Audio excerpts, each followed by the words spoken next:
Eiji, a normal high school student, got betrayed by his girlfriend so hard that he was at the edge of the rooftop, ready to end the misery once and for all.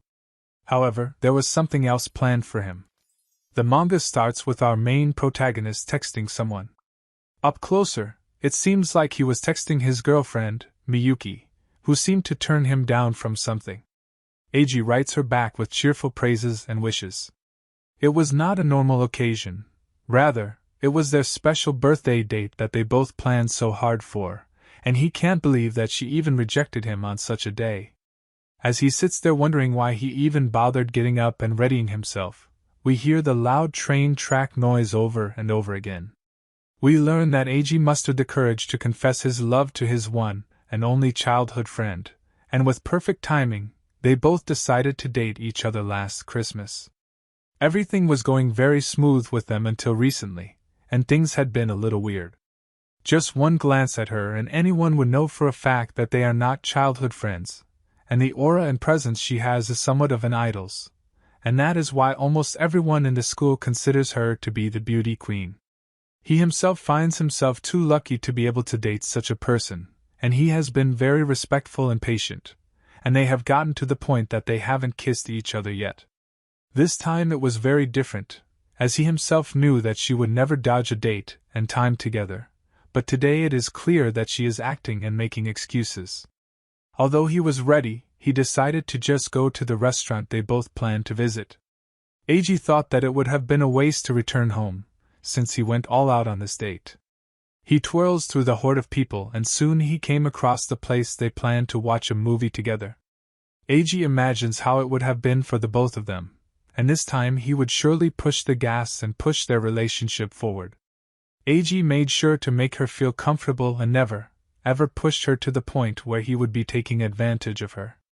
As he shakes off the thoughts that almost made him a different man, he goes inside the nearby street. There he heard entirely different sounds and music, and almost everywhere were couples, publicly embracing each other.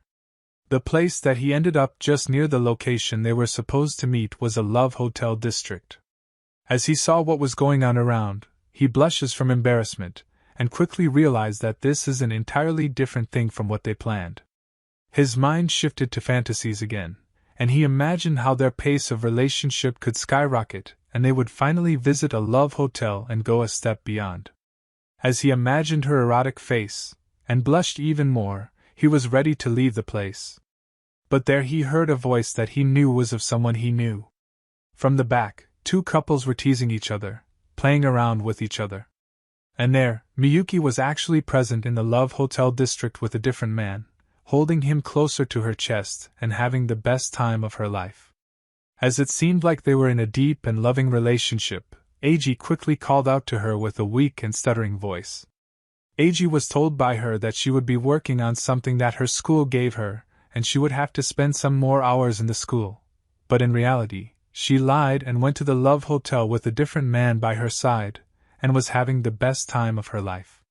When he called out to her, all her laughs went away in an instant, and she went into a panic mode and started to stutter out his name. As he himself was left speechless, and started to huff for air. With perfectly timing, both asked each other what they were doing here. Eiji, in anger, grabbed her arm and pulled her near, and she ended up screaming that it hurts. In the next instant, the guy next to her smacks him very hard and knocks him down on the ground. As he looks up and questions what is going on, the guy next to her starts to spew how Eiji should keep his hands off of his girl. As he stutters from the pain and realization of something, the guy started to tell him how Miyuki actually dated him because he was her childhood friend and she felt bad to even think about rejecting him and breaking Eiji's heart. He adds that she herself said these things about how boring he really is, and how sweaty his palms were when they started to date each other and held hands for the first time. In total disbelief, Eiji's entire world came crumbling down, and the guy laughs how Miyuki said all these things while moaning in the bed with him, as they both embrace each other.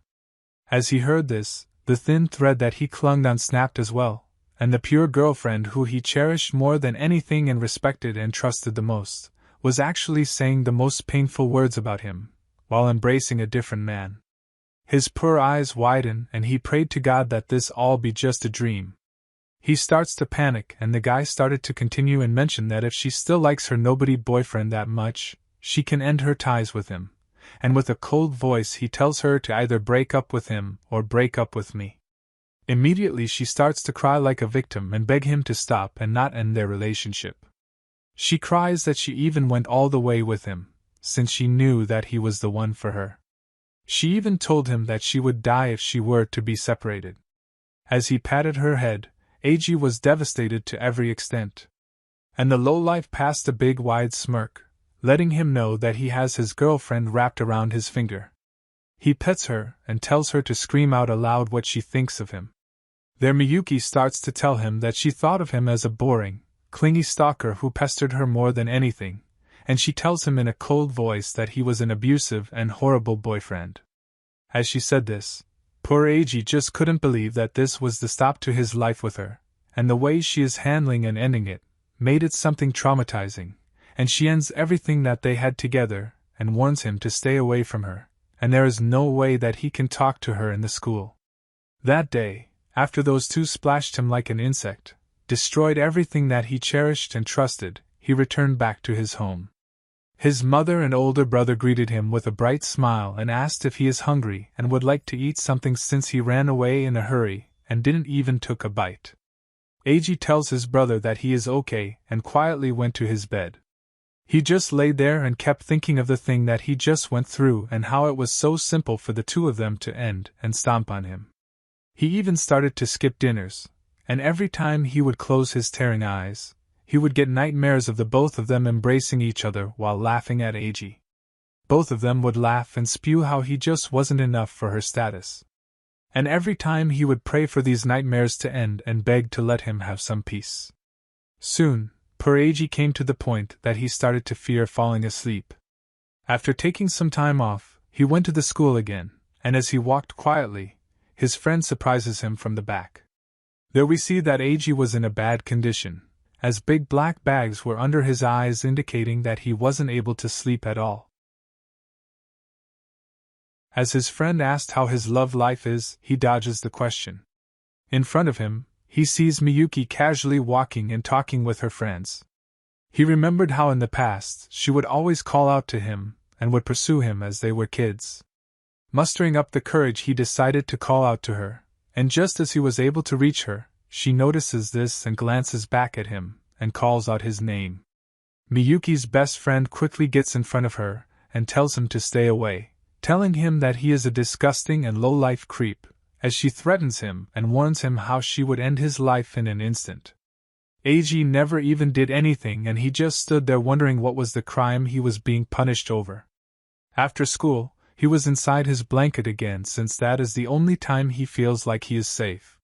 He gets a notification, and once he checked it, unknown messages started to shower on him, telling him that he is disgusting and he should just end it all.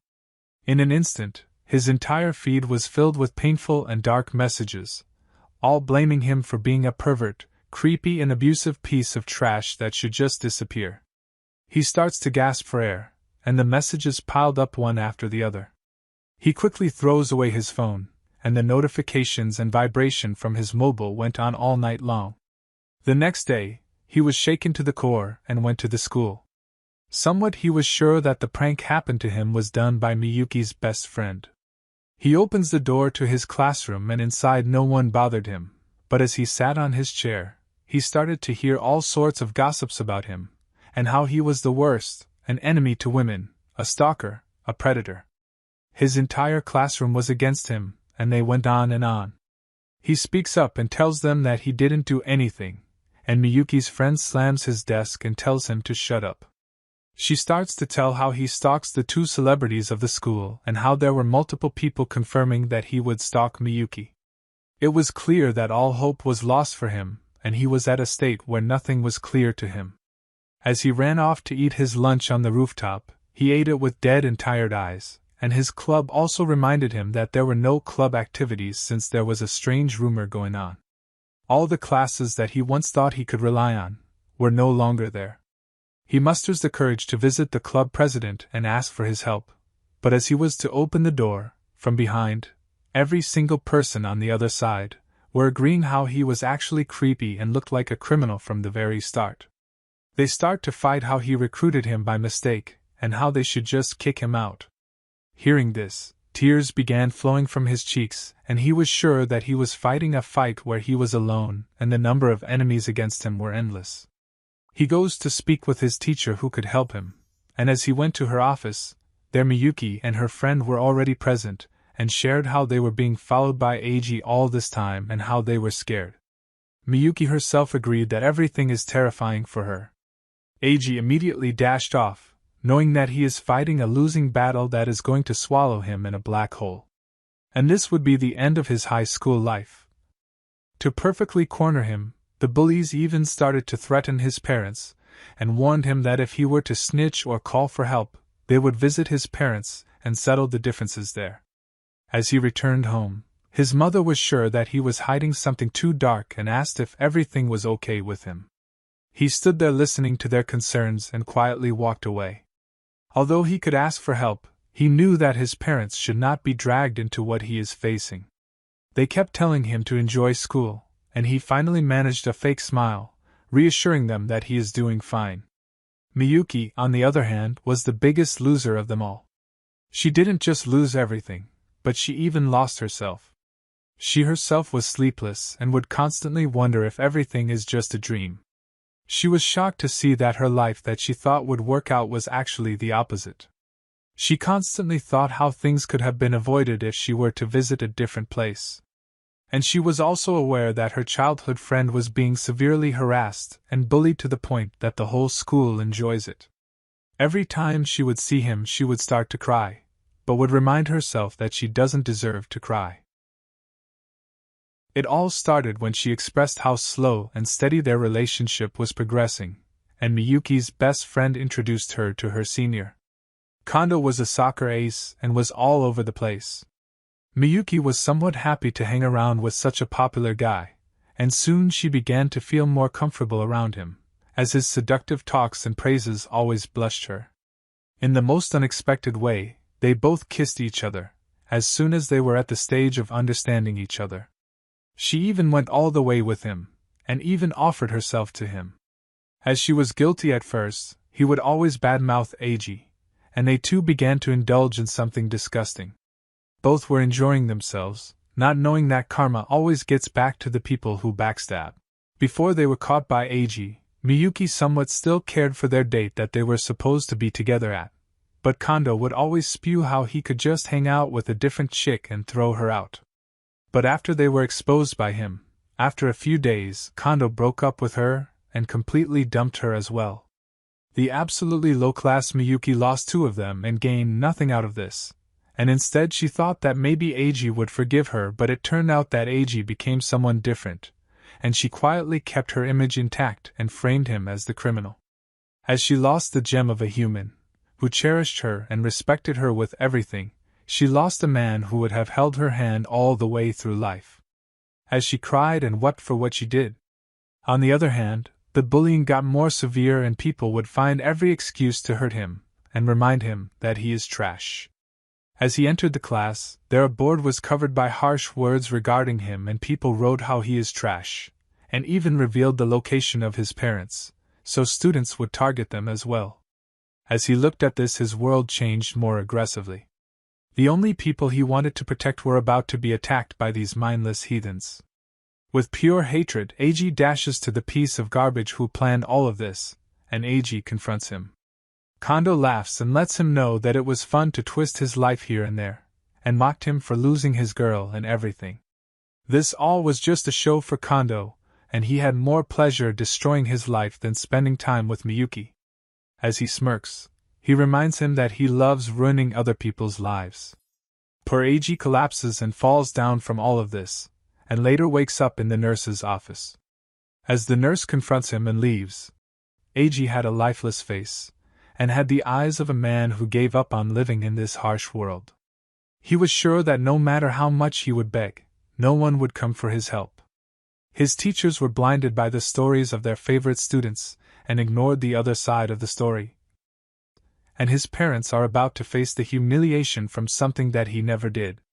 As he cried if anyone would even help, his club that he loved more than anything, decided to kick him out as well. Eiji starts to cry and tears overflowed as he didn't even get the chance to fight back. This all scared him too much that he became paranoid, and would cry why nothing he could do is enough. He makes his way to the top of the school, and as he climbed the stairs, he laughed how easy he thought enduring was. But the voices from the back hurt more than bullets, and gossips and rumors were poison that would sting all day. He sat there and remembers the things that he has been hearing for weeks and weeks. And nothing but cruelty of human was filled inside his ears. He wanted to be free and wanted to move on. He climbed the most dangerous stairway of the entire school. Finally he opens the door and was ready to be at ease for once and for all. But there he saw a girl, who glances back at him. A beautiful girl looks at him with pure eyes and he looks back at her. Eiji had no idea that meeting this girl was the start of the revenge that he was not going to take. Rather, people around him will help to take, since he lost everything. Fate would gift him something better, and his life would turn out to be the best of the best.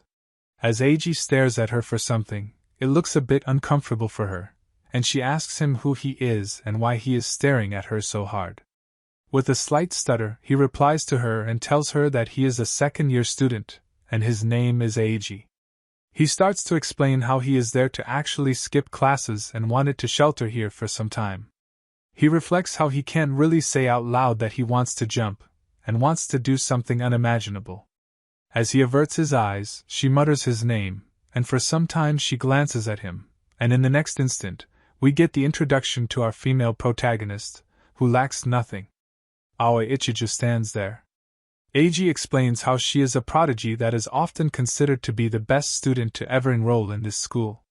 She not only scored the highest in the entrance exam, her gentle persona and enchanting beauty really did make a big difference, and almost everyone in the school couldn't help but notice her. Just as she enrolled, people were already going crazy about her. However, behind her beauty also lies a viper. Ever since she enrolled, many boys tried their luck and confessed their feelings to her, but she rejected them so hard that it really did affect her image a bit. She lowers her head and mutters how he is here at the worst timing. With a weak and hopeless voice, he tells her that unfortunately, there are some bad rumors going on about him, and he would like to crash at this roof for the time being. He requests her to leave the roof. Although he made this request, deep down he was still pretty much motivated to do something horrible. However, she snaps and with an angry tone she calls out to him and tells him that since she was here before him, she should have all the right to be here, and no one can just send her off. As she tells him this, she adds and tells him to leave, since she is here for something important. He increases his voice, and since he was too desperate, he lets her know that she should leave and worry about the rumors that are circulating around the school. As he was angry, the girl, on the other hand, tells him that she is fully aware of all the rumors about him. And with a cold voice, she tells him that regardless of the rumors, he needs to leave and give her some private space. Her willpower was so strong that he finally understood that she was a different type of high-quality person. As he exclaims, she lets out a big sigh and explains how she is aware of the tags that he has gotten recently. She lets him know in a gentle voice that those are all just rumors and have no real evidence whatsoever. She breaks down how she has never seen him do anything wrong with her own eyes, and because of that, she can't just blame him for things that everyone else blames him about. As he hears these words, finally in the series, someone with a brain shows up. The sad part of society and life is that people will start to gossip and begin to believe in the things that they want to believe in. Although people just ignore the other side of the story, she adds how nowadays, people will blindly follow anyone and point their fingers without knowing anything. This is an old nature of humans that is deeply engraved in our DNA. With an absolutely sad voice, he asks if she believes him and if his voice matters as well. She replies like a mature person and reminds him that it is not about believing the reality or false information. It is about judging a person who is convicted on some crime that are all based on biased gossips and chatters. She exclaims that she hates the mindless gossip that people go on and on to make themselves feel better. For the past few weeks, the events that happened in his life shook him pretty hard, and he understood for the first time that in life we are always alone. But these mature words that she spewed to him just changed his life for some time. She lets out a cute, confident pose, and as the breeze blew and took away the cloud of darkness from his head, he smiles for the first time in weeks and lets her know that he is thankful for the words. Although this was just a regular encounter, when someone is at the brink of despair, just a few words can bring him closer to life and hope, and this happened in his life. She looks at him and tells him that he should not be thanking her, and in the first place, he is kind of gross. As he lets out a laugh and shares how it is hard for him to explain the things that he went through, he tells her that she should just know that he is thankful for her and her words. As they interacted, it suddenly started to pour, and as he flinched from the cold droplets, he tells her to find shelter right this instant, so she won't catch a cold later. But she just stands there and tells him to leave her alone, if he is done. He looks at her and asks why she would stand there in the rain, and she grinds her teeth and screams that he is so dense that he can't understand why she was here alone. As she shakes him off, it turns out that she was there for her own dark reason, and perhaps they both were there to do something unexplainable. As he asks just why would she say things like that, and she keeps repeating and tells him to move along already, and tells him in a sad and cracking voice that for someone like her, tomorrow will surely not exist. As the weight behind her words shakes the ground from his feet, she was there to do the same thing as Ag. As she starts to walk near the broken fence, he calls out to her from the back and tells her to stop right this instant, but she, on the other hand, was just done with everything and kept moving. As his chatter pissed her off, she screams at him and tells him to just get lost already, and shouts in a clear voice that she is there to end everything. He quickly grabs her arm and pulls her near, and both of them started to pull each other. The fence that she was near was very weak, and just one step near it, it would collapse. As he pulls her closer to him, she ends up tripping, and both of them fall down near the side. She pushes him away and insults him, and adds how he is obsessed with touching and grabbing people. With a broken voice, she asks just why did he save her, and he warns her to not take another step. He reminds her that the old fence is rusty, and could have broken as soon as she would lean on it. As his tone was firm, he forgot the real reason he came on the roof as well. She mutters how it is sometimes a waste to help someone, and he tells her that if she is going to die soon, she should at least spend a day with him. As he lets out a request that little kids would make, she couldn't believe that he really came up with that. She confronts him and asks if he even knows what she was about to do here. And he replies that he was here for the same reason and that was why he was pushing her off earlier. He tells her in a gentle voice that he had no idea that he would go all the way to save a cute junior of his.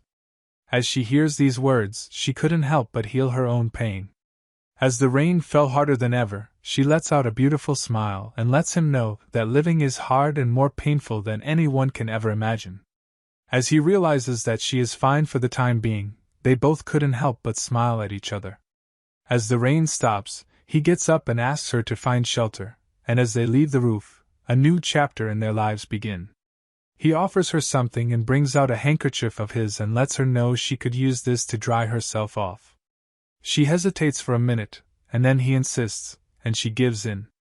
However, he was staring at her a bit too much, and she points out that he should seriously stop looking at her so much. As he still glances over to her, we see that he is still a man of culture and perfectly captures everything before getting caught. She tells him that the way he has been glaring at her, despite her warning, could count as sexual harassment. As he reflects how this could end everything for him, he looks away, and she mutters how all the boys are the same. She smiles at him and asks if he has a plan or something, and since he invited her to skip classes, surely he has something that they could do now. As he hears this, he reminds her that he said those words out of desperation, and in the first place, he had nothing to say to her at that moment. As he laughs, he shares how this sentence would be something that a delinquent would say to a girl. As this joke actually makes her laugh out loud, she lets out a bright and beautiful smile, and as he looks at her, he finally reflects how he has gotten to see her laugh for the first time. He remembers how his classmates said different things about her, and in the first place, she herself has rumors about her. Although she is well known for rejecting boys, she also did that in a cruel way. She would respond to the feelings of other boys by stating the most usual thing and telling them how she thinks that it is crazy to date someone you never know, and even pointed out how most of the boys were just there for her appearance and everything. As he reflects how the things that people say about others are sometimes completely wrong. After some time, she brings out his handkerchief and thanks him.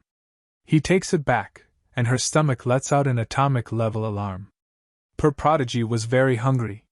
He starts to look around in his bag and brings out a rice ball for her, and tells her that he would like to share this with her. Without any words or pause, she grabs it and bites into it. As her taste buds meet with the tuna that was cooked to perfection, she smiles and exclaims how this is just too good. The rice ball was made with tuna and mayo, and this combination was very unique and delicious. It was so good that she starts to mutter about the ins and outs of it. Reflecting what she was about to do, she tells him how it would have been a waste to die without tasting this. This was truly the best rice ball that she ate. He laughs and explains how this is actually popular, and how there are more varieties of rice balls that she can try. He lets her know in a gentle voice that he was glad to have her around to try these. As these words touch her, something truly blossomed within her, and she was just too fixated on the rice ball.